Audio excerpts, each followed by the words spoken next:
Hello and welcome to Alpha Wealth Talk. My name is Brian Uselding, Vice President with the Alpha Wealth Group. And it's a little dreary, a little drizzly and overcast outside today. And since it's after Labor Day, you may hear the term fall is in the air. It feels like fall, right? And with that comes the holidays. And if you've been out shopping right after back to school stuff, comes Halloween. The Halloween candy, the Halloween decorations are already in stores right now. And Halloween's that spooky, scary holiday, so in honor of that, I wanted to talk about a spooky or scary term in the financial world, and that is annuity, right? Annuity. Ooh, right? It always elicits a response. There's people either get really scared or standoffish from them, or people go, oh, I love annuities, or it always has some sort of illicit response. Very few times does anyone go, nah, I'm indifferent, right? And the reason being is, in 2019, according to the Secure Retirement Institute, over $240 billion were invested in annuities. In 2019 alone, $240 billion. So it's a huge industry and carries a lot of marketing, and a lot of marketing about annuities and a lot of marketing designed against annuities, right? Probably all heard the ad out there, I hate annuities and you should too. We're going to delve into that, but that's where that fear comes from, because we just don't really understand annuities. The definition of an annuity is a series of payments set at equal intervals. So what that means is Social Security is an annuity, a pension is an annuity, your mortgage payment is theoretically an annuity. Those don't seem so scary. So let's turn on the lights, make sure there's no monsters under the bed, and delve into the financial world of annuities, right? Hopefully my drawings will show you. There's 4 lines there, and that's because there's 4 main types of annuities. These 3 are lumped together because they're what's called deferred annuities, right? And over here, we have what's called an immediate annuity, right? Since we're not very creative in the financial world, it's called an immediate annuity because it carries an immediate benefit. You take a lump sum of money and you immediately turn into a series of income payments, right? Whether that's guaranteed for life or a certain amount of time, that's dependent on the contract, but it starts immediately. Deferred annuities over here are deferred for a future benefit. You're setting things aside for some point in the future, right? The largest one, or the big brother of the annuity market, is what I'm going to talk about first. Since we're here in Chicago, I like to call it the Chicago Cubs of annuities because it gets all the publicity and all the press, right? A little joke for you White Sox fans out there. But the reason why it gets all of that press and all of that noise is because in 2019, 40% of the annuities, the money in annuities, went into this product. And that is a variable annuity. A variable annuity, and again, creatively called, is because the account is variable. It can go up and down. It's an unknown. So the easiest way I can describe this is think of your 401k. Your 401k is a series of investments that you can invest in, right? Whatever the 401k offers are your choices. Whatever's inside the variable annuity are your choices. And how you invest is then up to you. You can be very aggressive, you can be very conservative, you can take a balanced approach, and you can do the same in a variable annuity. Those investments are called sub-accounts, which are essentially mutual funds. And you can be very aggressive in your investments, and you can be very conservative. And so if you are aggressive and the market does well, you can make a lot of money. If you are aggressive and the market doesn't do well, you can lose a lot of money, right? Hence the term variable.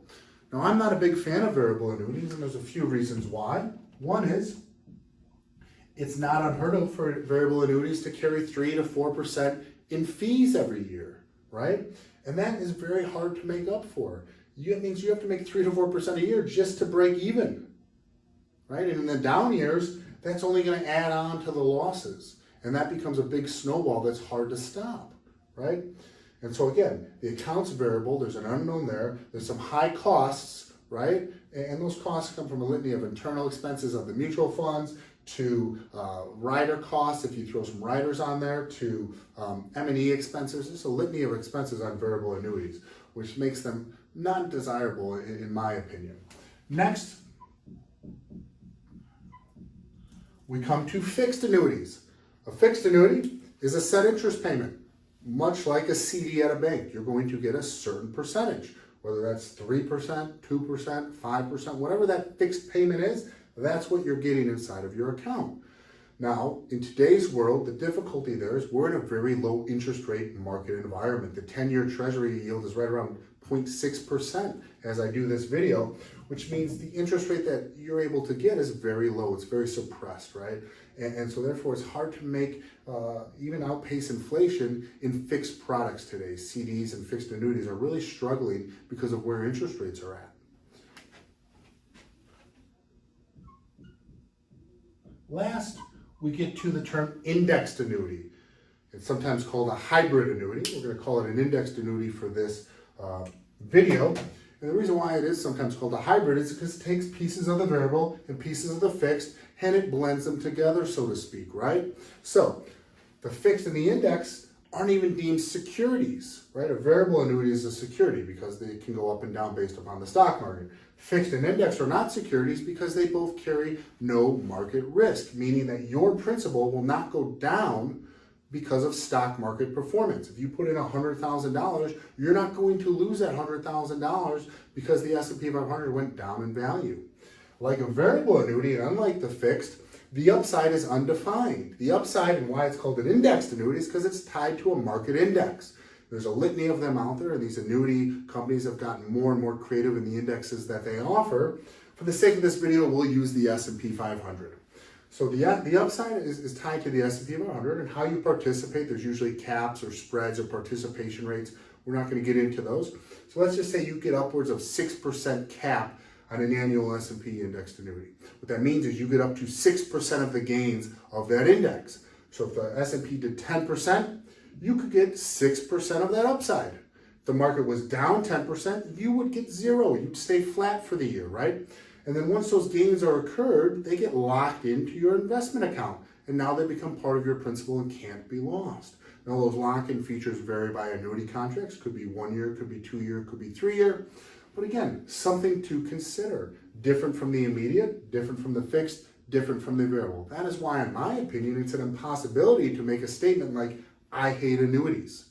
Which one do you hate? They're so different, you can't really make that statement about all of them. That's like saying, I hate automobiles because you don't like pickup trucks or you don't like hybrid cars. You wouldn't say, I hate automobiles. You would just say, I don't like that, right? And I know from listening, most of that time, those statements are made about variable annuities, whether they say the word variable or not.